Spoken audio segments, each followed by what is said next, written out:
Ces personnes qui vous aident à soutenir ce moment. Nous en avons tous besoin, mon peuple. En fait, la qualité de nos vies, nos relations, elles passent par ces moments tout le temps. C'est à ce moment-là que vous devez regarder quelqu'un qui signifie ce séréneux. Je suis avec vous et je ferai pour vous ce que vous ne pouvez pas.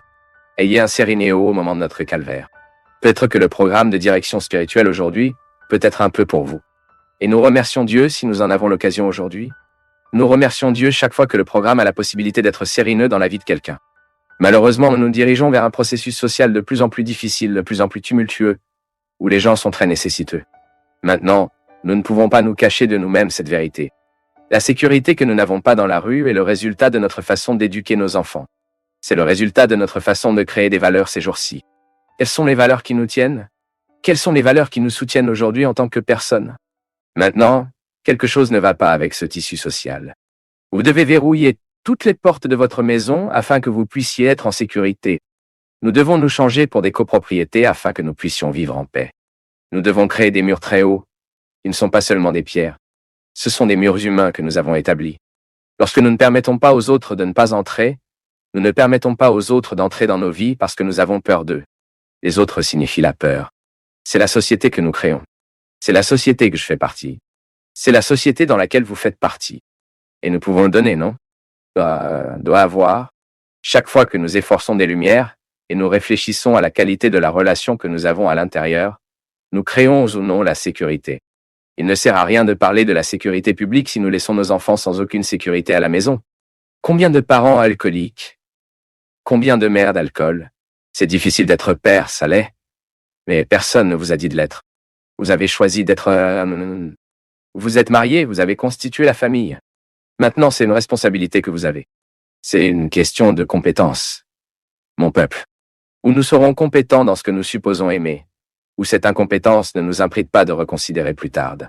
Une chose est que vous faites une erreur dans votre entreprise, vous faites faillite, et que vous commencez à travailler, et que vous recommencez. Une autre chose est que vous faites faillite en tant que père, une autre chose est que vous échouez en tant que mère lorsque vous ne pouvez pas récupérer. Tout comme ce garçon, tué par les trafiquants, nous n'avons pas eu le temps de le récupérer. C'est un dommage que nous n'aurons jamais à restaurer au monde. Le philosophe a déjà dit à droite que chaque homme qui meurt, quel que soit cet homme, nous mourrons un peu aussi, parce que nous faisons partie de l'humanité. Là où il y a aujourd'hui un être humain souffrant, mon humanité en souffre aussi, même si mes yeux ne voient pas. C'est ma condition humaine. Je n'ai aucun moyen de négliger cela. J'ai la sécurité, mais j'ai des frères qui n'ont pas, donc je suis fraternel, je suis sympathique à celui qui n'a pas. Et puis je vais agir de manière équilibrée, consciemment, de donner la sécurité à celle qui n'a aucun moyen. Vient ensuite toute la dimension personnelle de ma part. Prendre bien soin de ma vie. Prendre bien soin de mes enfants. Prendre bien soin de chez moi. La ville en gagne, c'est par quoi? Parce que le citoyen a bien pris soin de sa part. Si je passe la rue et je joue un papier sur le sol, pensant que la rue n'est pas à moi, et si l'autre passe en jugeant dans la même attitude, tout comme Rio de Janeiro, un si beau, merveilleux paysage. Puis vous passez soudainement, après avoir passé un bloc de carnaval dans les rues d'Ipanema, je ne sais pas où, puis vous voyez la saleté qui est par à Bahia, là, à Salvador. Passez les rues où vous avez passé le tri électrique pour voir plus tard.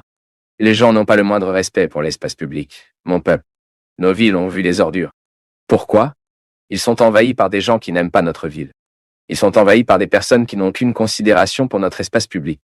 Ensuite, ils montent sur notre herbe, détruisent notre arbre, puis partent. Est-ce que cette civilité? Non. La civilité consiste à regarder ce qui est public et vous dites non, je le respecte ici, même si c'est une foule, même si je ne suis pas reconnu en faisant cette erreur ici maintenant, je ne le ferai pas car je suis conscient. Je dis toujours ça. Christianisme, catholicisme, je vais parler de moi. Nous devons prêcher à nouveau l'écologie. Nous devons enseigner que jeter des ordures dans la rivière est le péché. Le péché n'est pas seulement la sexualité. Ce ne sont pas seulement ces problèmes que nous pensons ici. Regardez. Non. Il y a une série de péchés sociaux que nous pratiquons que nous faisons attention contre la sécurité.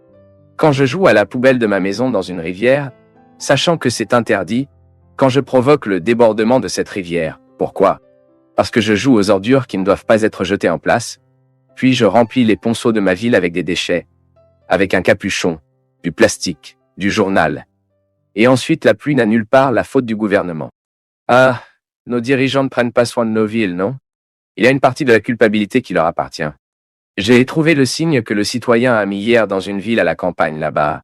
Je ne sais pas où. Je remercie mes voisins d'avoir pris la dengue. Il a mis cette enseigne dans sa maison, couverte de raisons, car il s'occupe de sa place. Puis le malheureux du paresseux qui est là avec sa bière. Il est à la plage, il a jeté toutes les canettes de bière qu'il a prises tout le week-end à la poubelle de la porte, qu'elle pleuve ou non. Et il laisse tomber les moustiques aux résidents de la ville. Ubatuba a vécu ce problème directement.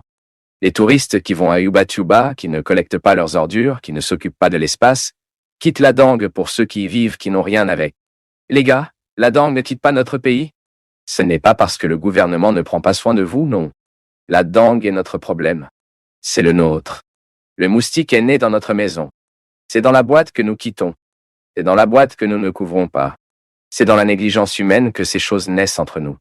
Et puis nous, au moment où nous devons prendre notre faute, nous ne supposons pas. Comment allons-nous parler de la fraternité et de la sécurité publique si nous n'avons pas le courage de reprendre notre part?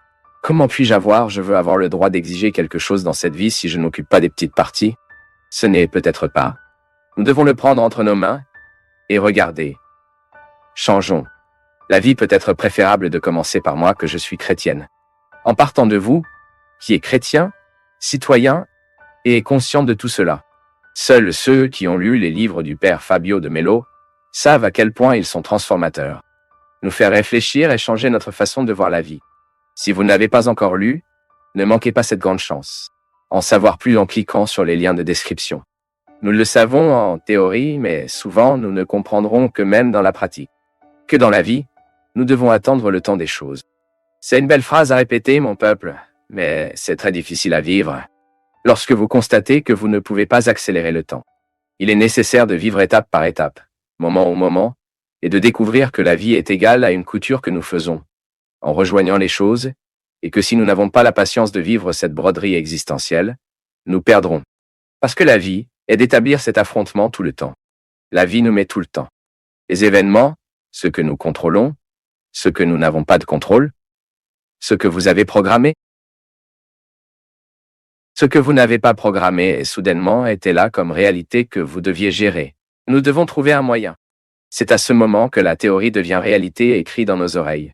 C'est l'impact que la vie a sur nous. Ceci en sémiotique est magnifique. Nous l'appelons la communication qui affecte. C'est-à-dire que je suis affecté par un discours, une chanson. La vie nous affecte. Et je vois que la souffrance est pour tout le monde, non? La vie s'est produite, ce n'était pas la façon dont nous le voulions. Et maintenant, nous devons gérer ce qui s'est passé.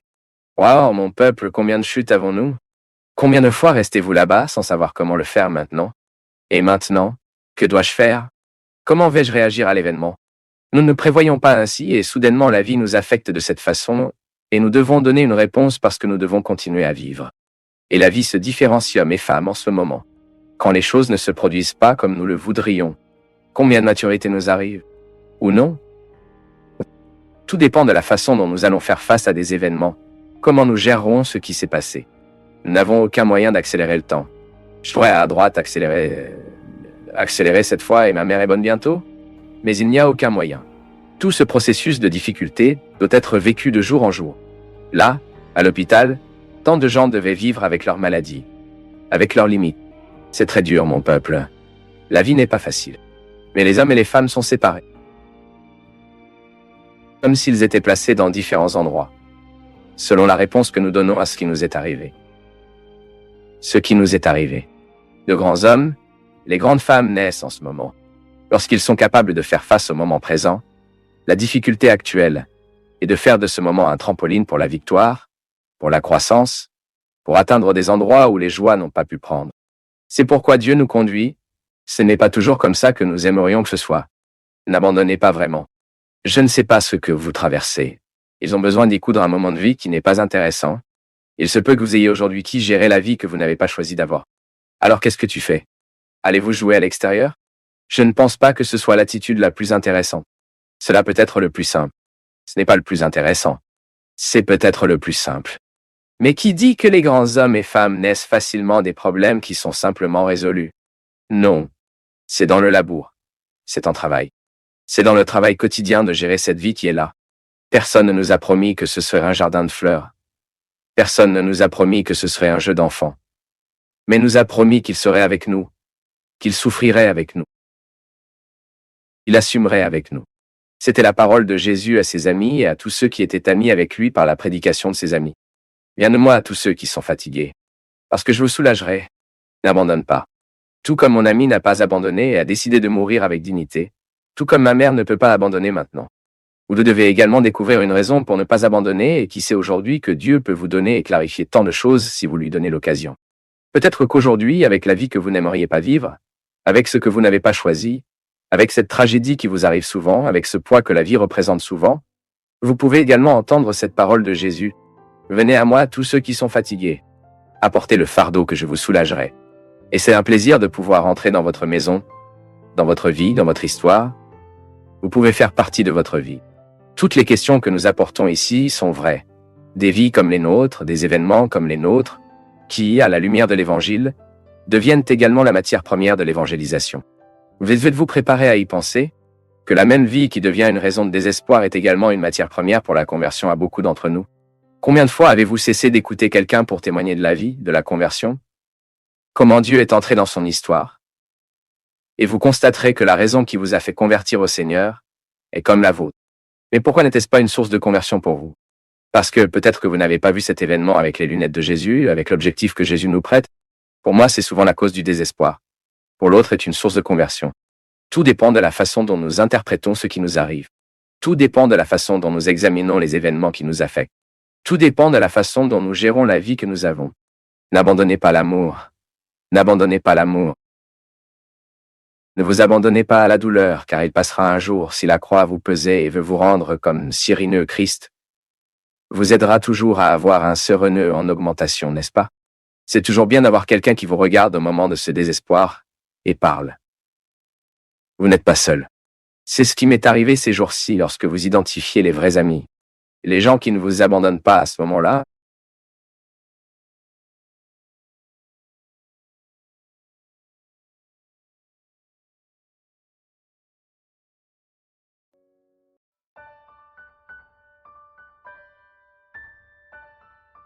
Ayant l'occasion de se lancer dans votre maison ce soir-là, d'établir une communion avec vous, votre famille, vous qui venez d'arriver du travail, ou qui est arrivé de l'université, ou qui attendait déjà ce moment de réunion, merci beaucoup pour la fiducie.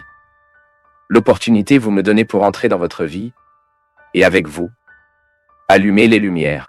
Je ne sais pas comment vous avez affronté, il se peut que dans votre état il y ait eu non. Mais nous qui avons vécu l'expérience de la panne de courant cette semaine, nous avons découvert, à travers une chose stupide et simple, que la lumière manquait dans la maison des gens. Nous découvrons, dur, à quel point il est mauvais d'être dans l'obscurité. J'avais un facteur aggravant, j'ai trouvé que dans ma maison il n'y a pas de matcha. Voyez-vous cette entreprise? J'avais une bougie, mais je n'avais pas de correspondance pour allumer la bougie. Et après avoir grimpé 5 étages à pied dans les escaliers, j'ai été un peu découragé de retourner à la recherche. Notre maison est toute électrique, non? Donc, manquait d'électricité et nous ne savons pas quoi faire de la vie. Mais j'ai trouvé intéressant que la première chose que j'ai faite lorsque je suis entré dans l'appartement, illuminant là-bas avec mon téléphone portable, a été de mettre mon doigt sur l'interrupteur. Nous faisons automatiquement, c'est drôle.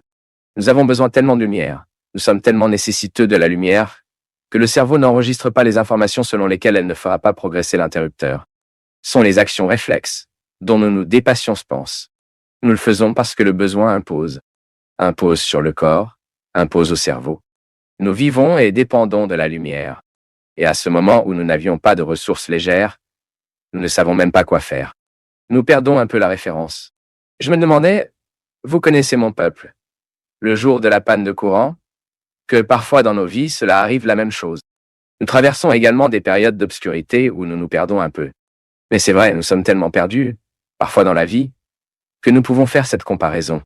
Tout comme nous ne pouvions pas marcher dans notre maison sans que nous ayons un minimum de lumière pour guider nos destinations, nos pas dans nos vies, la même chose se produit. C'est cet inconfort de l'âme, non? C'est cet inconfort que vous ne savez pas quelle voie à suivre, quelle décision prendre. Quelle est la bonne chose à faire maintenant? Où je vais? Comment je contourne les sentiments qui me jugent dans un processus d'obscurité? Et puis soudain nous constatons qu'il y a quelque chose, quelqu'un, une réalité qui peut signifier cette lumière dans nos vies. Tout comme quelqu'un vient nous aider avec Blackout, venez nous prêter un match. Venez nous prêter une lampe de poche, dans les moments d'obscurité de notre âme, dans le désespoir à plusieurs reprises dans la vie. Quelqu'un peut également prêter une lumière. Et de plus en plus je suis convaincu que cette lumière est passée d'après un mot. Ça passe par des conseils. Je suis fasciné. Mon peuple. Avec la capacité que les mots doivent bien faire dans nos cœurs. Cela peut aussi faire du mal, mais ne l'arrêterons pas aujourd'hui. Parler de combien un mot béni peut ouvrir la tête pour comprendre une situation. Parfois, nous nous concentrons très, nous ne voyons que le même point du problème, et nous ne pouvons pas en sortir. Nous continuons à patiner autour de nos difficultés, et soudain, quelqu'un vient, regarde dans nos yeux et dit quelque chose qui a le pouvoir d'alléger notre esprit. Et Dieu y agit. Pourquoi la parole de Dieu est-elle si importante dans le processus de notre conversion? Pourquoi est-il si important pour nous de plonger dans des lectures sacrées? Dans le Nouveau Testament, dans l'Ancien Testament, dans les paroles de Jésus, dans les lettres des grands apôtres, dans les écrits des grands hommes et femmes qui ont fait une belle expérience de Dieu. Et puis toutes les littératures mystiques sont des gens qui ont des lumières en nous. Pourquoi le mot est-il sacré? Pourquoi? Parce qu'elle continue de communiquer à ce jour. Le mot guide notre vie. Jésus est la lumière du monde. Et comment accéder à la connaissance de cette lumière? À travers les sacrements, par la prédication, par la lecture de la parole, à travers l'institution catéchétique, de toutes les activités que l'Église propose pour que nous puissions plonger dans la connaissance du mystère de la lumière. C'est ainsi que fonctionne la vie. Il y a des moments où l'obscurité va massacrer à propos de nous. Puis qu'allons-nous faire? Faisons la tête sur les murs ou allons-nous obtenir la solution? Cherchons un moyen de trouver une issue? Découvrons quelque chose qui peut éclairer notre destination afin que nous ne continuions pas à nous frapper la tête afin de ne pas continuer à faire des erreurs de la même manière? Ensuite, chacun réagit comme il le peut ou il veut. Le fait que les panneaux de courant existent, c'est certain, c'est un fait. Beaucoup d'entre nous aujourd'hui sont en quelque sorte effacés. Beaucoup d'entre nous aujourd'hui sont immergés dans des conflits, des dilemmes, des sentiments contradictoires, des sentiments qui blessent, se gâtent. Beaucoup d'entre nous aujourd'hui sont abattus par des événements. Mais ensuite, nous avons la possibilité d'essayer de chercher quelque chose qui peut allumer une lumière en nous. Que Dieu vienne charger notre âme. Branding notre âme signifie que nous demandons à Dieu d'éclaircir notre esprit, qu'il réorientera nos sentiments, nos cœurs, notre conscience. Combien de fois nous sommes dans la vie? Tant de fois dans la vie, nous faisons une erreur parce que nous manquons de clarté dans la conscience. Il manquait de clarté dans le processus. C'est ce que nous demandons. Oui, mon âme. Ce n'est pas que Dieu résoudra nos problèmes, il nous aidera à allumer la lumière que vous devez vous éclairer pour arriver à la solution que nous devons trouver. Chaque fois que nous passons par un processus de choix, il est naturel de naître l'angoisse. Le philosophe Sartre a déclaré que la genèse de notre angoisse est précisément dans les possibilités. Ce sera plus en détresse qui avait le plus de possibilités, car il peut choisir. Chaque fois que nous prenons une décision, ma fille, nous devons prendre les conséquences de cette décision et souffrir de la bonne manière ces conséquences dans nos vies. Ce que nous ne pouvons pas permettre, c'est que nous commençons à souffrir du mauvais sens. Au lieu de pleurer ce que vous avez perdu, commencez à établir pour vous, qui sait, une nouvelle foi, non? Une nouvelle croissance occupe votre tête maintenant. Pas ce que vous avez perdu, mais ce que vous pouvez vivre en tant que professionnel. Savoir transformer la page. Savoir comment transformer une nouvelle direction à la vie est très important pour nous, de nous entraîner. Combien de fois dans la vie nous traversons ce sentiment « Waouh, maintenant, qu'est-ce que je vais faire ?» Et le vainqueur est celui qui gère bien ce moment. Parce que les opposés de la vie sont là, mon peuple. Parfois nous choisissons bien, parfois nous choisissons mal, mais faisons quelque chose de bien ce que nous avons fait, ce que nous avons choisi. Bien que vous arriviez à la conclusion, Sheila, que vous ayez mal choisi, découvrez cette opportunité que vous avez aujourd'hui une raison pour vous d'aller plus loin. Sortir de la zone de confort, comme vous l'avez dit vous-même, n'est pas facile. Maintenant, c'est très aussi dangereux. Nous sommes dans la zone de confort pour plus de commodité, car nous ne voulons pas souffrir, car nous ne voulons pas nous soucier. Prudent. Chaque fois que vous êtes très à l'aise dans vos choix, demandez-vous. Il ne s'agit pas de vous précipiter et de tout changer maintenant. Non. Mais découvrez ce que dans cette zone de confort signifie la commodité. La commodité. Apprenez à différencier la satisfaction, la stabilité de l'auto-indulgence. Nous devons toujours grandir. Et cette zone de confort peut être très dangereuse pour l'être humain. Attention, Parce que vous pouvez être trop dépassé dans votre façon de le faire parce que vous n'aviez pas le courage de faire attention à la façon dont les autres le font.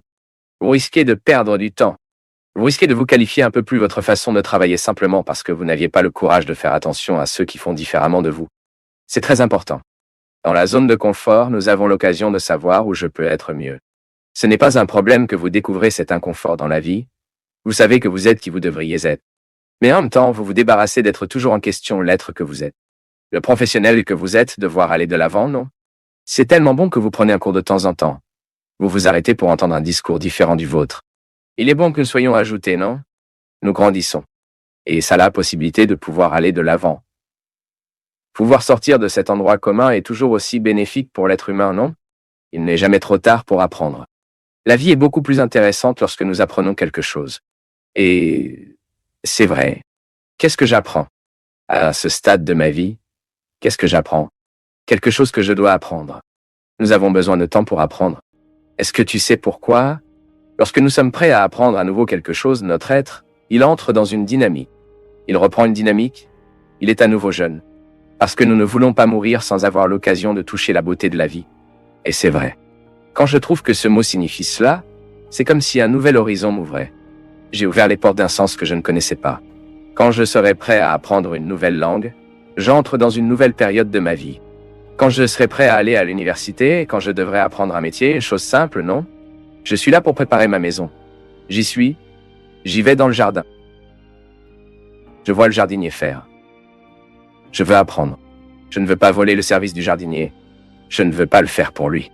Mais je veux, quand il est en panne, je sais comment le résoudre moi-même.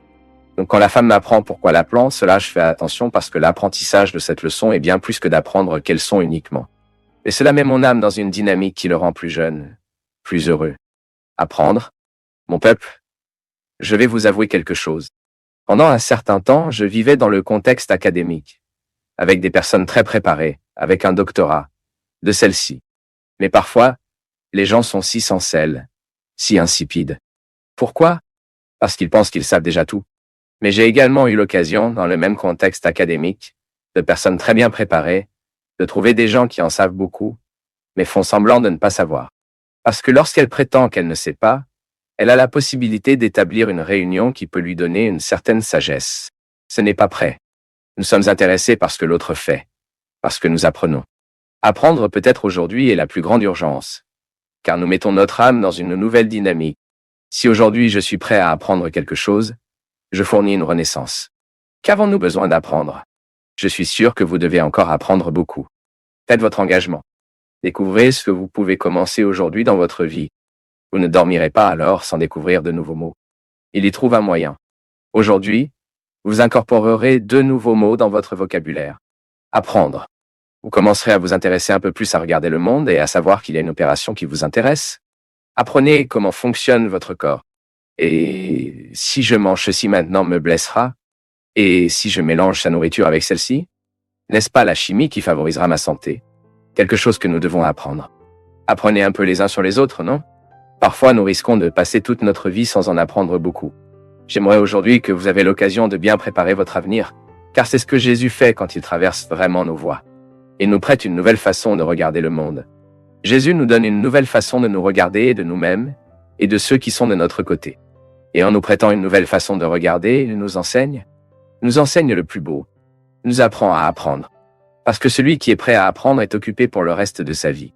Il n'y a pas de monotonie au cœur de celle qui était disposée à vivre l'apprentissage de la vie.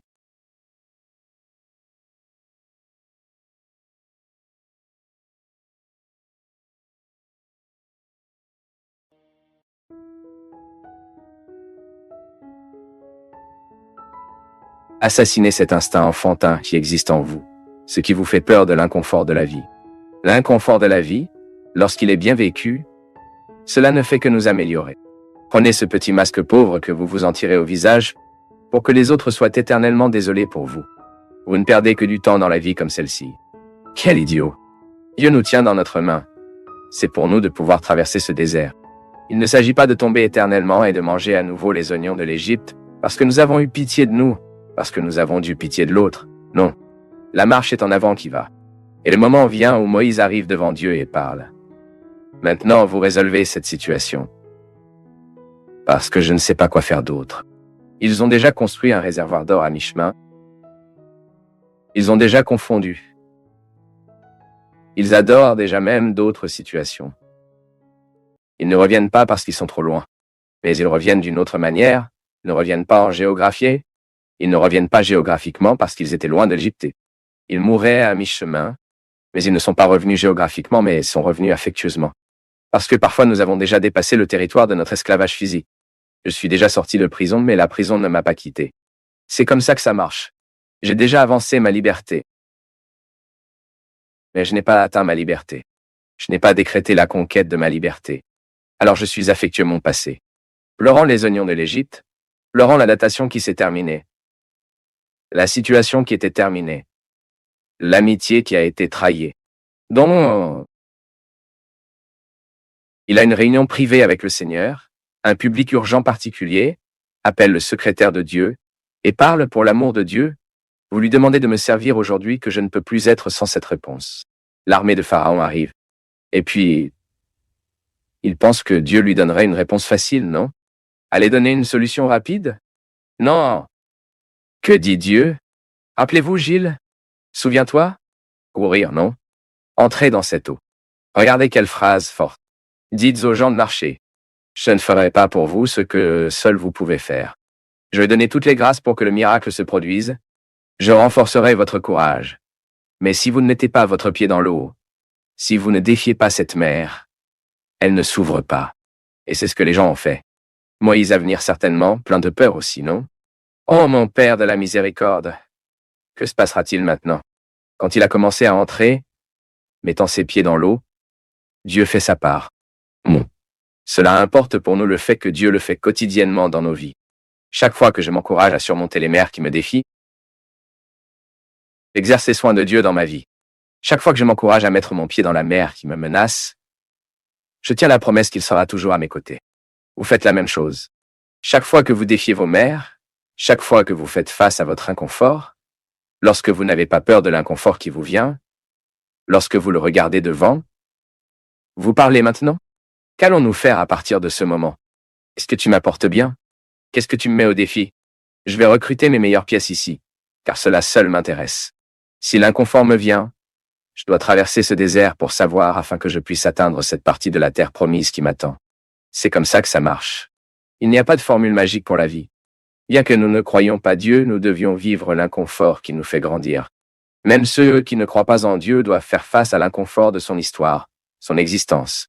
Maintenant, bien sûr, lorsque nous croyons en Dieu, lorsque nous crédions qu'il y a quelqu'un de supérieur à nous nous permettant de faire la traversée, un réconfort supplémentaire nous est offert. Par conséquent, sur la base de l'expérience de ce confort que j'ai fait, ce que vous avez fait, c'est la confrontation. Le mot est le suivant. Si nous ne vivons pas les affrontements quotidiens de nos déserts, de nos conflits, de nos craintes, nous ne reviendrons jamais à la connaissance de la terre qu'il nous a préparée. Nous allons à une pause rapide. Dans un instant, nous revenons. Nous sommes de retour avec le programme de direction spirituelle. Bonne nuit, Christian. Tout est là? Laissez-moi vous saluer aujourd'hui? Non. Je pense que nous avons enregistré ici auparavant, je ne sais pas ce que j'ai fait. C'est juste que je suis vieux. Si vous regardez Christian aujourd'hui, y compris, je vous demanderai jusqu'à ce que vous le concentrez un peu plus. C'est plus somnolent que d'habitude aujourd'hui. Ça dort presque. Il a dit que les moustiques de sa maison se sont déjà habitués à ce petit liquide que nous avons mis en brûle, à faire peur. Regardez comme c'est intéressant. Je savais même pas ce que j'allais dire. Quand j'ai commencé à chanter la musique, j'allais parler de la protection de Dieu dans nos vies. Mais je ne savais pas que je finirais dans toute la protection non protégée, l'inconfort de la route, le désert, comme essentiel à l'homme, la vie humaine non nue, et qu'aucune vision religieuse naïve ne peut nous empêcher de comprendre la vie comme celle-ci. La difficulté en tant que processus naturel dans nos vies. Et puis, regardez le texte pour lequel je me suis préparé aujourd'hui, qui est dans Matthieu 10, verset 34. Ne pense pas ça, je suis venu apporter la paix sur la terre. Je ne suis pas venu apporter la paix, mais l'épée. En fait, je suis venu mettre une opposition entre le fils et son père, la fille et sa mère, la fille in-law et sa mère in-law d'une manière spéciale. Jouer, il n'est pas écrit ici. Et les ennemis seront eux-mêmes la famille. Qui aime le père ou la mère plus que moi, ne vaut pas digne de moi. Et qui aime le fils ou la fille plus que moi, ne mérite pas de moi. Qui ne prend pas votre croix et ne me suit pas, ne vaut pas digne de moi. Celui qui cherche votre vie le perdra. Et quiconque perd sa vie à cause de moi le trouvera. Ce n'est pas Sao Paulo qui dit ça, pas Jean, c'est Jésus. C'est un texte dit par le Maître lui-même. Regardez à quel point mon peuple est intéressant. Quand vous regardez, lorsque vous réalisez que cette parole dure de Jésus, c'est pour nous aider à comprendre le croisement de la vie. Il n'est pas venu passer du beurre sur du pain. Il n'est pas venu lui proposer d'aller vers lui. Christ lui-même nous dit que cette épée qu'il met dans nos relations est précisément pour nous faire grandir. C'est pour bien faire les papiers. C'est l'expérience de confrontation que nous vivrons dans notre vie. Ne pensez pas que votre relation avec votre mère est une belle relation qui ne sera jamais remise en question. Non, ce n'est pas comme ça. La relation mère est parce que ce conflit voilé est... Ce n'est pas comme ça. La même chose dans notre relation à l'intérieur, lorsque vous réalisez qu'il existe un conflit qui n'a jamais résolu, parce que les problèmes n'ont jamais été éteints. Nous n'avons jamais eu le courage de mettre sur la table. Je me souviens bien, le jour où moi, parce que le mineur a du mal à établir un affrontement avec sa propre mère. La mer est un territoire sacré que nous n'avons pas le courage de remettre en question. Et je me souviens que c'est très culturel. Nous venons d'une famille, une structure culturelle matriarcale où les femmes ont un très grand pouvoir. Et je me souviens du moment où cette conscience est venue me voir. Et j'ai parlé à ma mère. « Mère, je t'aime tellement. Mais je suis aussi capable de la détester. » Ensuite, nous obtenons cette peur. Non, non, le fils déteste sa mère. Pas la haine de vouloir tuer, de jouer à la fenêtre, ce n'est pas ça. C'est dans le sens où vous rejetez un certain nombre d'aspects de sa personnalité qui vous sont sur vous, et que vous avez repris une imposition lorsque vous identifiez qu'il existe des aspects de votre personnalité qui sont très similaires à votre mère, et que vous rejetez profondément ce vous. J'aimerais avoir le droit de se libérer. Donc mère, tu as un territoire sacré, mais je dois avoir le courage de reconnaître les excès que tu as taquinés en moi. Ensuite, mon peuple, il semble qu'une épée se coupe le cœur, à droite, mais la résurrection qui vient plus tard, parce que vous n'êtes pas d'accord, vous commencez à avoir le courage d'établir des confrontations avec tout le respect dont votre mère a besoin et mérite. La mer est un territoire sacré qui ne devrait jamais être manqué de respect, mais peut être contesté au bon moment et à la bonne façon. Vous avez choisi de vivre comme ça. Ce n'est pas mon choix. Nous devons donc continuer à aimer. Nous pouvons établir cet affrontement et nous continuons à vivre avec un profond respect les uns pour les autres. Et ainsi, quand Jésus dit qu'il a apporté cet affrontement, cette épée ne doit pas nous séparer les unes des autres. Non, c'est pour nous unir de la bonne façon. Parce que parfois une union ne se produit vraiment qu'après de nombreux conflits.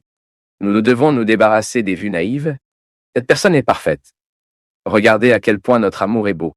Ensuite, il dure 2-3 ans jusqu'à ce que les princes retirent les masques et que vous constatez que ce n'est qu'un rhinocéros, qui avait un visage mignon au début, et est un monstre capable de piétiner tout ce que vous avez sacré. Nous supprimons donc la vision naïve de nos relations, puis vous commencez à avoir un terrain palpable où l'amour est possible. Oui, les gens imparfaits peuvent aimer et établir des relations très belles, très édifiantes et très intéressantes. Ah, mais à partir de maintenant, je contesterai tout. Non, ce n'est pas comme ça. Sois sage. Il commence à identifier ce qui doit être dans votre vie. De nombreuses situations naissent et les résolvent. C'est parce que nous ne nous disons pas que cela nous dérange. Mais nous ne faisons pas la bonne façon, car nous nous plaignons tout le temps. Tout le temps que nous nous plaignons, nous crions, mais nous ne nous affrontions pas. La confrontation, c'est quand vous marquez l'heure, le lieu, vous asseyez tout le monde à la table, ou que vous vous assurez, vous et votre mari, et parlez, regardez, savez-vous ce que vous faites? Ce n'est pas juste pour moi, ce n'est pas juste pour vos enfants. Et si vous ne prenez pas de décision, nous agirons. C'est la même chose d'être agressé, non? Il y a des gens qui s'habituent à l'agression, toute la vie est agressée et s'habituent à l'état de la victime. Ce n'est pas comme ça. Ça ne peut pas être comme ça. Nous devons problématiser ce qui dans la vie nous attaquait. Parce que parfois l'agression n'est pas une gifle, ce n'est pas un coup de pied, ce n'est pas le cas. C'est un mot, c'est un look, c'est une posture, c'est une façon d'interpréter. Donc, si j'interprète l'autre comme un territoire éternel où je peux manifester toute ma colère, où je peux jeter tous mes excès et s'habituer à être ça, j'assaste très cruellement, aussi cruel que de donner une gifle. Donc, si nous ne cassons pas, si nous n'établissons pas la confrontation qui rompra ce processus qui devient malade, il est très probable que nous mourrons sans avoir la possibilité de marcher dans le pays promis, nous pouvons atteindre. Alors Jésus continue. Qui aime son père et sa mère plus que moi, ne vaut pas digne de moi. Nous pouvons au début penser que Jésus est dans le besoin ici, non? Oh, il veut juste l'amour pour lui. Non, non, c'est aussi une vision naïve. Surmolons ses opinions naïves. Ici, l'amour que Jésus parle fait référence à la capacité de nous à prendre tout ce qu'il nous enseigne et à le mettre beaucoup plus important que ce que mon père et ma mère m'ont appris. Que mon père et ma mère, parce qu'ils sont marqués par le péché, m'apprennent beaucoup de choses. Oh, mais ça m'apprend beaucoup de mauvaises choses. Avec son propre exemple à l'intérieur. Combien d'entre nous, vous qui me regardez, pouvez-vous dire cela? Combien de mauvaises choses dans la vie avez-vous vues à l'intérieur de votre maison? Et vous n'avez pas à aller trop loin pour voir la perdition du monde. Parfois c'est à l'intérieur, avec un manque de témoignage, avec un manque d'honnêteté, avec un manque de vérité. Les vices que nous critiquons tellement qu'ils sont présents dans le monde, parfois ils sont ici à l'intérieur de notre maison, de notre côté, promus par des gens qui nous aiment, et en donnant un exemple aux enfants qui grandissent. Nos côtés ont besoin de conversion, oui, mon peuple. Ainsi, quand Jésus parle, qui aime son père et sa mère plus que moi, n'est pas digne de mon royaume. Pourquoi?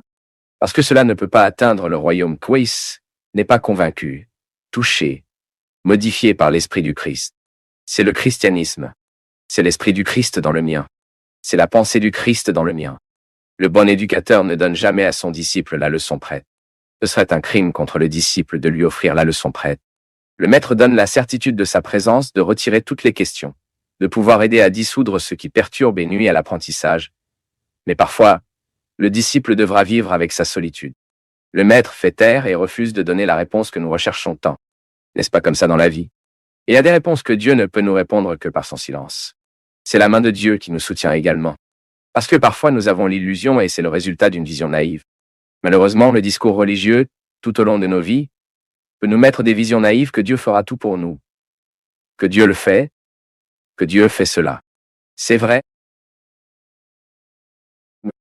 Nous avons le droit de croire à la protection divine, mais nous ne sommes pas obligés de faire notre part. Parce que c'est une question de sagesse, de maturité. Le père fait cela à son fils. La mère fait cela avec son fils. L'amour ne peut pas nous faire penser. L'amour que nous connaissons Dieu a pour nous ne peut pas nous faire penser qu'il le fera. J'aime vraiment cette expression. Nous avons le droit d'attendre l'impossible après que nous ayons fait tout ce qui nous a été possible. Alors Dieu nous protège, oui, mais il me demande aussi de faire ma part dans cette protection. Je prie Dieu pour ma vie, je lui demande de me donner de la santé. Mais je dois faire ma part pour que cette santé soit une réalité dans ma vie, n'est-ce pas? Le soin que j'ai avec moi est une expression de ma part. Donc parfois, j'identifie la main de Dieu présente dans mon histoire, mais ne me retenant pas comme je pense qu'elle tient. Une certaine impuissance est trop importante dans notre processus humain. Ce serait très intéressant si nous apprivions cela du berceau. Mais malheureusement pas. Il n'est donc jamais trop tard pour que nous apprenions. L'épuisement que nous ressentons parfois dans la vie est aussi la main de Dieu, parce que celui qui aime les protège, pour que vous soyez exposés à ce que vous avez besoin pour vivre et essayer seul. Sa présence nous regarde toujours, nous guidant toujours, car c'est très intéressant. Plus nous grandissons, plus nous mûrissons dans notre expérience avec Dieu, plus nous avons de capacité à entendre et à comprendre sa voix dans notre histoire. Alors Dieu me protège comme ça, même quand il est distant, tu sais. Ce n'est pas qu'il est distant, c'est que nous ressentons à cause des situations de vie. Le contexte des inconvénients de percevoir cette présence intense dans nos vies. Donc ce moment de resting, non, ce n'est pas le cas. Cette non-déconsolation fait partie de sa protection dans notre vie. Parce que ceux qui aiment savent très bien que l'amour doit également passer par l'expérience sévère de la non-protection. Parce que trop aimer les improtège. Ce n'est pas comment ça marche. Lorsqu'une personne est excessivement protégée, en arrière-plan, sinon il y a un épuisement. Car cette personne ne peut mûrir. Elle sera donc éternellement naïve, croira jamais qu'elle est à l'intérieur d'un conte de fées. Et la vie n'est pas un conte de fées. Donc, croire à la protection de Dieu ne nous donne pas le droit de penser que Dieu fera tout pour nous, qui marchera pour nous. Non, il nous renforcera toujours avant ces batailles auxquelles nous allons affronter nous-mêmes. Mais nous serons responsables de l'exécution de la pièce qui nous convient. C'était comme ça avec Moïse. Cette chanson cite Moïse, non? C'est cette main qui a aidé Moïse à diviser la mer en deux. Il y a une grande richesse dans ce passage qui est dans Exode. Lorsque Moïse est terrifié parce qu'il a retiré le peuple d'Égypte et s'est éteint vers cette terre protégée, non protégée et promise. Voir, C'est aussi un peu protégé, non? La terre promise serait réalisée.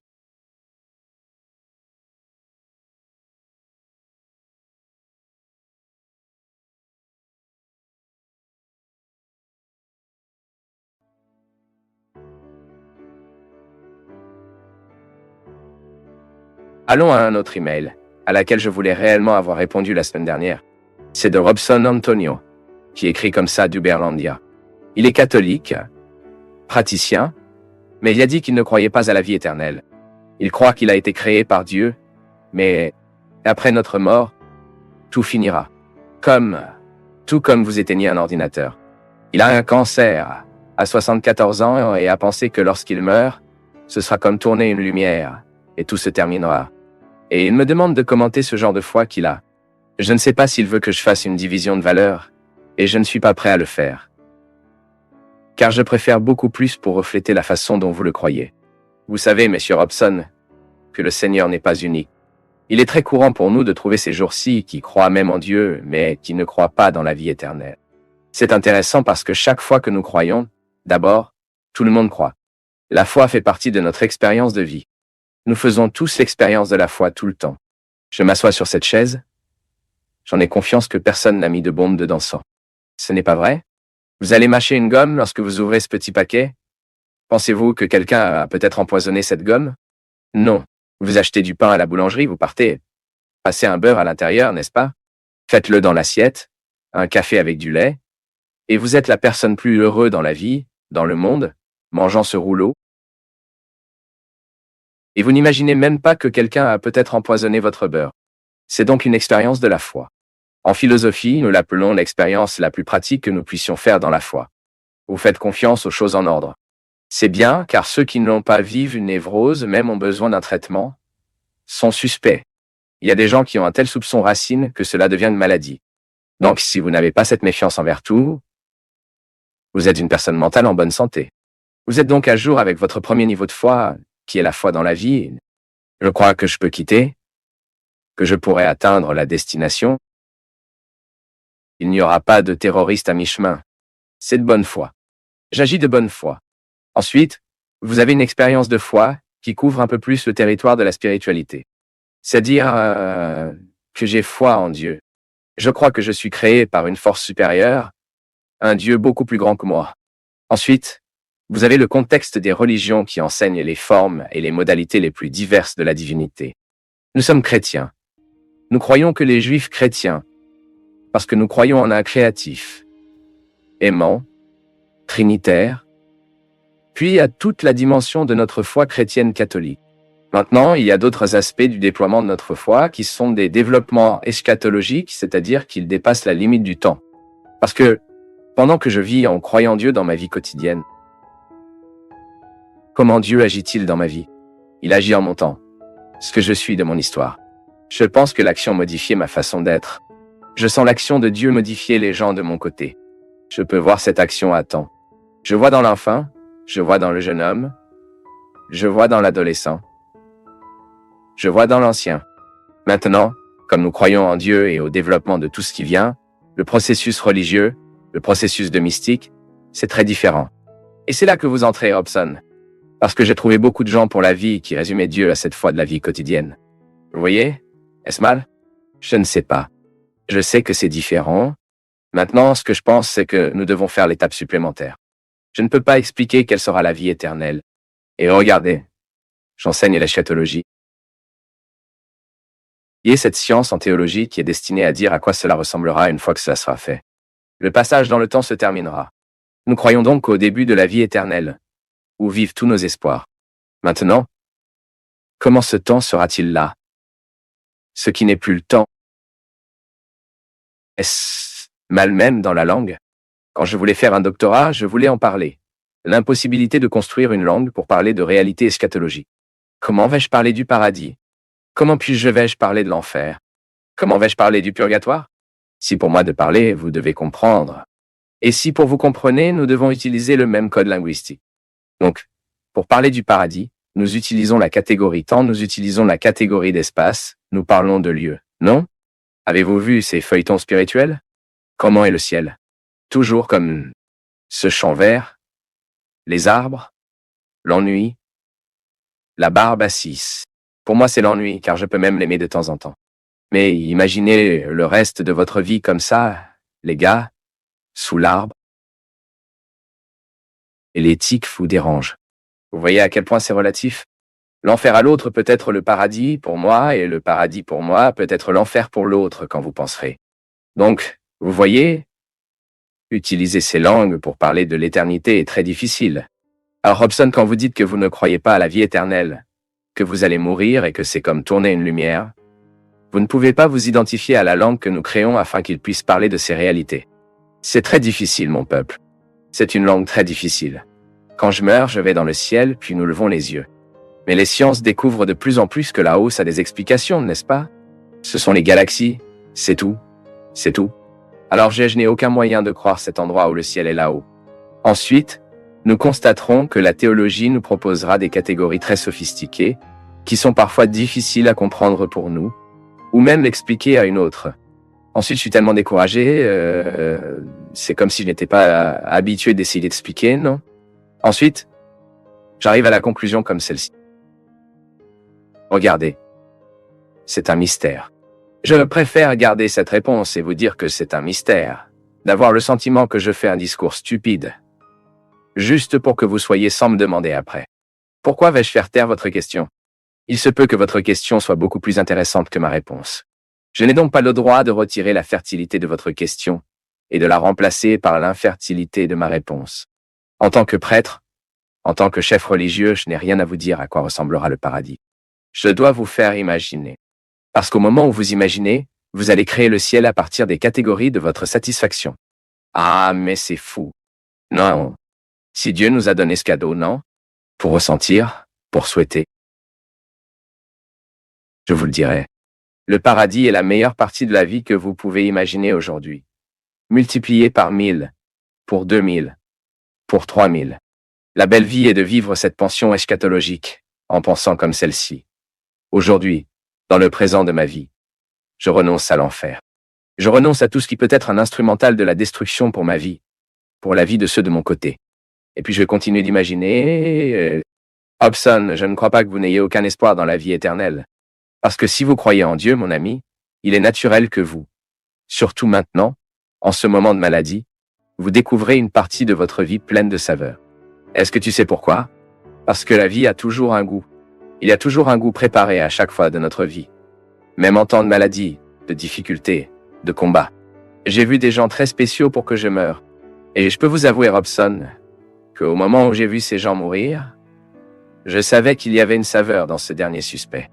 Je suis absolument sûr que le goût existe jusqu'à la fin, et que la beauté de la vie se compose de nous. Nous découvrons le goût que je peux ressentir maintenant. Maintenant, à quoi ressemblera cette vie éternelle? Je ne peux pas te dire, mon ami. Mais je peux vous suggérer d'imaginer cette vie éternelle de la meilleure façon possible. Parce que si vous imaginez du mieux que vous le pouvez, votre vie est maintenant transformée. Et c'est là que je pense que ce conflit de foi humaine temporaire est résolu de foi dans l'éternité. Lorsque nous découvrons qu'il y a un lien. Et ce temps est lié à une réalité qui n'est pas le temps. Que l'espace est connecté dans un espace qui n'est pas, comme je peux imaginer, qui n'est pas dans l'enceinte de mes concepts. Et l'éternité, cela. Lorsque vous découvrez que dans la vie de la vie, vous avez la possibilité de définir un moment de droit. C'est ce que je combats, mon peuple. Pour le faire en moi. Les autres que je trouve. Et c'est pourquoi je ne permets pas à la blessure de rester dans mon cœur pendant longtemps. Parce que la blessure est un obstacle à l'existence du ciel. Chaque fois que je suis blessé par la vie, chaque fois que je suis blessé par les gens, le ciel est paralysé dans ma vie. C'est comme si les figeoles arrêtaient d'être placées. Avancez la construction de votre éternité. Ne vous attendez pas à mourir pour être éternel, non. Adélia Prado a dit que tout ce que la mémoire aime a été éternel. Elle a raison. L'amour est cette réalité humaine, un cadeau divin en nous, qui a la possibilité de déterminer tout ce que nous jouons. Il n'y a pas toujours dans le temps ce qui est déjà éternel. Apportez le ciel qui vous attend maintenant. L'inverse n'en vaut pas la peine. Apportez l'enfer de la vie que nous ne voulons pas maintenant. Le ciel est maintenant. Alors je le découvre. Et cela ne signifie pas que je ne crois pas au paradis plus tard. Mais cela signifie que ce que j'espère est si fort, il est si dynamique en moi, autant qu'il est incapable d'être compté. C'est tellement bon qu'il ne correspond pas aux mots. Je ne peux pas te le dire. Si je vous dis que je sais comment vous décrire le ciel, je mens. Je sais seulement comment l'attendre. Et attendre pour lui, je peux vous apprendre comment je vis cette attente. Dites-vous à quoi ressemble le ciel? Je n'ai aucune possibilité. Maintenant, pour dire que je l'attends, que je construis cet espoir dans le présent de ma vie, et que ce sera bien, c'est ce que je veux, puissiez-vous, Robson, à ce moment de votre vie, découvrir le goût auquel vous avez droit. Ne vous inquiétez pas de ce qui sera après, mon ami. Inquiétez-vous de ce que ce sera maintenant. Parce que vous vivez bien maintenant. Vous construisez naturellement après. Et vous n'avez pas à attendre le cancer, la maladie, la mort. Même aujourd'hui, nous sommes venus ici à parler. Tant de gens sont morts aujourd'hui. Ils sortaient pour le travail, certains se préparant.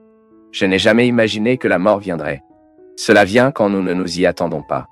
Être malade n'est rien. Je suis plein de vie et bientôt je ne peux plus l'être.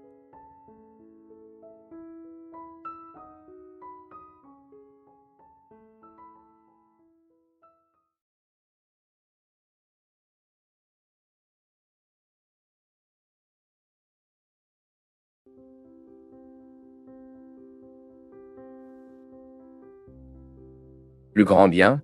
Quel est le miracle que vous aimeriez que vous fassiez dans votre vie? C'est le premier grand défi que nous avons dans la vie pour apprendre que Dieu vit en nous. Et c'est le principe fondamental de toute religion. Pour nous apprendre que nous sommes un saint temple. Vous savez que vous êtes un territoire sacré, habité par le sacré. Cela fait toute la différence. Car cela vous fait changer ce que vous ressentez. Vous êtes-vous déjà arrêté pour réfléchir? Que nous nous trompons souvent dans la vie ou que nous ne pouvons pas atteindre nos objectifs, c'est parce que nous nous trompons. Combien de fois avez-vous regardé avec vous-même? Combien de fois avez-vous pu croire en vos rêves? Combien de fois dans cette vie avez-vous permis au pire de l'autre de vivre en vous? Parce que malheureusement, vous vous êtes assumé comme ça en tant que territoire et l'autre fait ce qu'il veut. Combien de fois dans la vie avez-vous souffert précisément parce que vous avez été durement trahi? Lorsque vous êtes trahi, si vous fait vraiment mal, c'est cette identité. Oh mon Dieu, je veux être unique. Je veux recevoir la valeur que je mérite. Je ne veux pas que mon identité soit banalisée. La trahison n'est rien de plus. Rien de moins que de trahir le sens de l'autre dans votre vie, n'est-ce pas? Et c'est la reprise de la possession, mon peuple. Croire en Jésus, c'est que vous vivez le défi quotidien de vous attraper cette partie qui vous convient. C'est à lui, mais c'est en toi.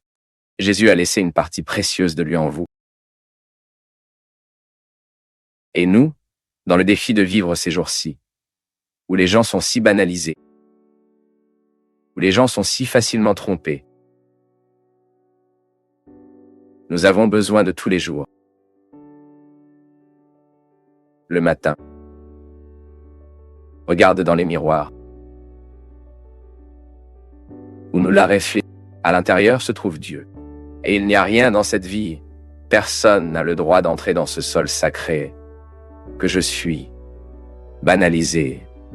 Le cœur n'a même pas de porte, mais celui qui ira à l'intérieur, en Dieu. Je suis un territoire sans frontières. Le cœur n'a pas de porte. Mais qui envoie ici est Dieu. Je suis sûr qu'aujourd'hui, il y a beaucoup de femmes qui doivent s'en souvenir. Il traite plus affectueux, voyez-vous. Il y a beaucoup de femmes ici qui a besoin de chanter ce refrain à l'oreille de son mari. À l'intérieur, avec Dieu, il y a beaucoup de petits amis qui a besoin de chanter cela dans l'oreille de son petit ami, non? Regardez, je ne suis pas un objet, non, vous voyez? À l'intérieur, avec Dieu, il y a beaucoup d'amis qui ont besoin de se chanter. Parce que le véritable amour, mon peuple, ce dont nous avons vraiment besoin, c'est celui qui nous aime avec amour similaire à ce que le Seigneur a pour nous. Je dis toujours ça. Je remercie vraiment les amis que Dieu a mis dans ma vie et qui sont capables de m'aimer comme il aime, avec la liberté, de manière responsable, en voulant de mon meilleur. Si vous découvrez quelqu'un qui vous aime, oui, en voulant toujours votre meilleur, et même si, de temps en temps, vous devez vous tirer l'oreille pour ce que vous faites de mal, levez la main dans le ciel. Vous êtes plus susceptible de vous entraîner que celui que vous n'avez pas. Nous devons apporter cet apprentissage dans nos maisons. Nos maisons sont souvent des endroits où nous sommes si manquants, où nous manquons tellement de respect. À l'intérieur de notre maison doit avoir Dieu, sinon nous ne travaillons pas.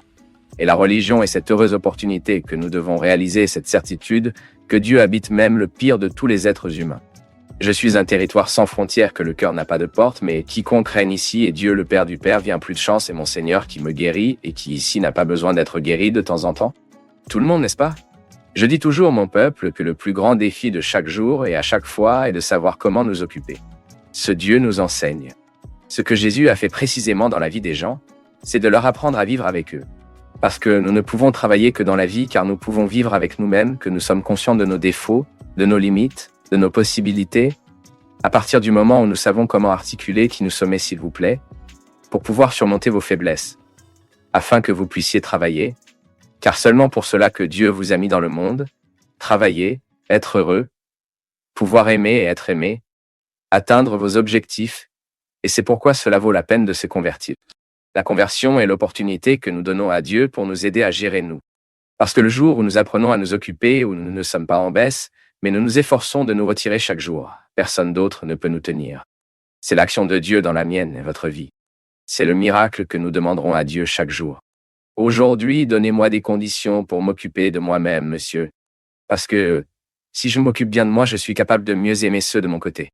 Je suis en mesure de commencer mes voix au moment de mon échec. Chante avec moi, mon peuple! Et chaque fois que vous ressentez la tentation de vous discréditer, chaque fois, allez-vous obtenir votre meilleure partie ou vous contentez-vous de ce que vous avez déjà pensé de vous? Allez-vous obtenir du courage ou vous installer dans votre faiblesse? Vous allez faire vos rêves ou vous contenter des cauchemars? Vous êtes né pour la victoire. Et Dieu veut vous enrober toutes les bénédictions, de toutes les grâces, afin que vous puissiez proclamer cette victoire dans votre vie. Plus de paresseux. L'Asie ne vient pas dans le ciel, voyez-vous. Le plus que vous obtiendrez est de servir du café dans la salle du purgatoire. Maintenant, je te regarde d'ici et je ne pense pas que tu sois né si peu. Vous êtes né dans le ciel. Le ciel est votre meilleur. J'ai tort? Alors jetez un œil à qui est à vos côtés et dis comme ça. Honte à toi. Allez faire de votre mieux. Ne soyez pas satisfait de votre pire partie. Allez obtenir votre meilleure partie. Parce que vous pouvez tous, celui que je... Cette dernière phrase doit être très élevée, pour être très belle. Je peux...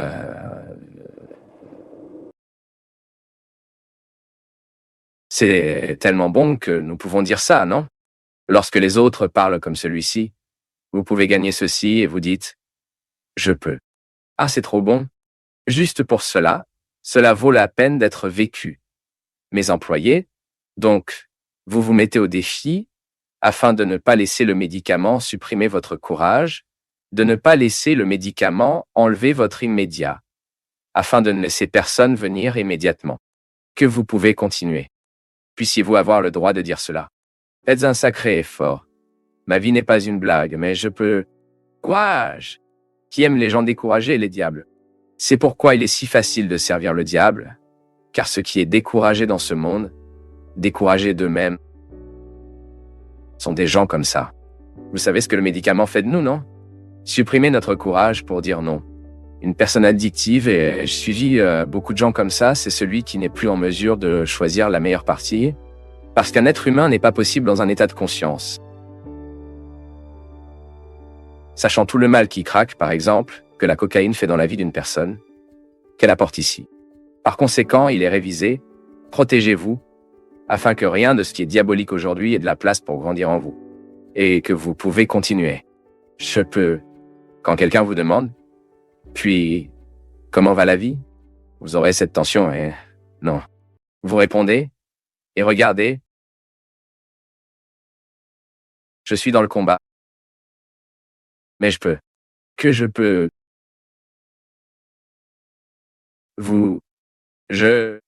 Jésus. J'étais dans la chambre d'hôpital quand j'ai vu le souffle de mon père se terminer, ce petit gadget qui montre un signe, non? Et voir la vie de mon père partir progressivement. Vous savez qu'après si longtemps, après cet événement, grâce à Dieu, dans mon cœur, je ne suis pas visité à aucun moment pour un sentiment de remords. J'ai peut-être beaucoup mal dans ma vie, mais Dieu merci, je peux dire que je ne me suis pas trompé avec mon père. Je pense que j'étais un bon fils pour lui. J'ai aidé, travaillé avec lui dans la construction, imaginez, c'était un garçon travaillant avec mon père. Mon père était un maçon. Je revais le sable dans la construction. C'était un désastre, mais il m'a aidé à me sentir utile. J'ai vu mon père dans des situations difficiles, lorsque l'alcool a pris le dessus sur son cœur. Aussi dur que de le voir mourir, il devait le récupérer une fois dans la gouttière tombée. J'ai réussi à rentrer chez moi. Quoi qu'il en soit, vous aimez plonger dans les mystères de l'autre, vous voyez le temps de passer. Et en même temps, vous ne perdez pas l'enthousiasme que vous avez pour cela. Je pense que le véritable amour est celui qui maintient l'enthousiasme jusqu'à la fin. Le même amour que j'ai eu pour mon père quand je l'ai vu plein de services publics, de travailler, de prendre soin de gérer notre maison, était le même amour que moi au moment où je l'ai vu tomber. Aucune force pour sortir de leur propre dépendance. Comprendre que la vie est ce processus qui n'a aucun moyen d'être différent et qui est très bon lorsque nous pouvons supporter la difficulté du moment sans jeter la personne, afin que le désir soit silencieux. Comme le manque mon père dans mon père vit. Je ne sais pas à quoi ressemble ta relation avec ton père. Je ne sais pas comment c'était, mais je te dis que cela vaut la peine de vous défier au moment de votre faiblesse. Au moment où vous voulez soudain vivre la commodité de ne pas l'aimer bien, de l'oublier, de ne pas pardonner, de ne pas être à vos côtés au moment où il a besoin de vos côtés. Je souhaite que l'amour, quand il est bien aimé dans le présent, c'est un oreiller très confortable à utiliser. Je souhaite que votre amour à votre père dépasse le temps, pour une vie, et qu'il ait un bon désir de vous souvenir. Votre mère est-elle maintenant ou non? Je veux que tu chantes une chanson pour elle, peut-il l'être? Votre maman est-elle à la maison? Réfléchissons-y maintenant. Mère, un merveilleux désir pour toi. Profitez de chaque instant de cette femme. Car elle est gardienne de ses souvenirs les plus secrets et les plus précieux. Attends ma mère, je reviens. Qu'est-ce qui me manque un baiser de toi? Un valio des matins couvrant les fleurs et un rayon de clair de lune qui était si mon âme inédite sans précédent. Permettent au Seigneur de visiter son cœur aujourd'hui. Permettez aujourd'hui le Seigneur de faire en vous ce que lui seul sait. Vous ne pouvez pas venir ici par hasard. Dieu vous a amené ici pour une raison très simple. Il veut habiter votre cœur. Il veut faire partie de sa vie. Pas comme un fardeau à prendre, mais comme une amitié à vivre. Aujourd'hui, Jésus frappe à la porte de son cœur et veut être son ami. Aujourd'hui, il veut changer la façon dont vous le regardez. Je sais que tant de fois il avait l'air effrayé, peur ou même avec mépris, pensant que Dieu ne s'intègre pas dans sa vie. Aujourd'hui, le Seigneur vous a amené ici pour modifier cela et, dans votre cœur, avoir la possibilité d'atténuer vos charges de ce qui est lourd en vous aujourd'hui. Permettez à l'action de Dieu aujourd'hui de vous libérer de tout ce qui est lourd dans votre histoire. Permettez aujourd'hui à l'action du Seigneur de faire dans sa vie de la même manière que dans la vie de Magdalène, John Lila, modifié pour le mieux. Permettez au Seigneur d'essuyer votre larme aujourd'hui. De guérir du traumatisme. De vous libérer des vices. De mettre de l'espoir dans votre cœur désespéré. De joie dans la santé attristée de ce que vous êtes malade. Mais, surtout, de l'amitié dans le cœur qui ne sait pas encore être son ami. Permettez au Seigneur de visiter votre maison aujourd'hui, votre vie. Dites-lui avec moi, visualisez ce visage du Seigneur. Visualisez ce visage de Jésus avant vous, proposant l'amitié. Puissiez-vous vous emmener avec vous, afin que vous soyez plus heureux, que vous puissiez lui recevoir toute la force, toute la grâce et toute miséricorde. Aujourd'hui, c'est Jésus devant votre cœur, en regardant dans vos yeux, s'il vous plaît, un message. Il entre dans ma maison, entre dans ma vie, bouge mon acte, guérisse toutes les blessures, enseigne à avoir la sainteté, je veux seulement aimer toi. Parce que le Seigneur est à moi.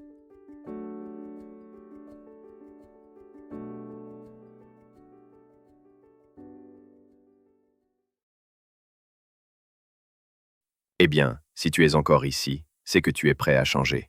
Tu en as assez de fuir. Ce type d'attention est rare, c'est précieux. Écris ta ville dans les commentaires et, si tu veux, partage cette vidéo avec quelqu'un qui cherche lui aussi plus de clarté. Merci, une grande accolade et à très bientôt.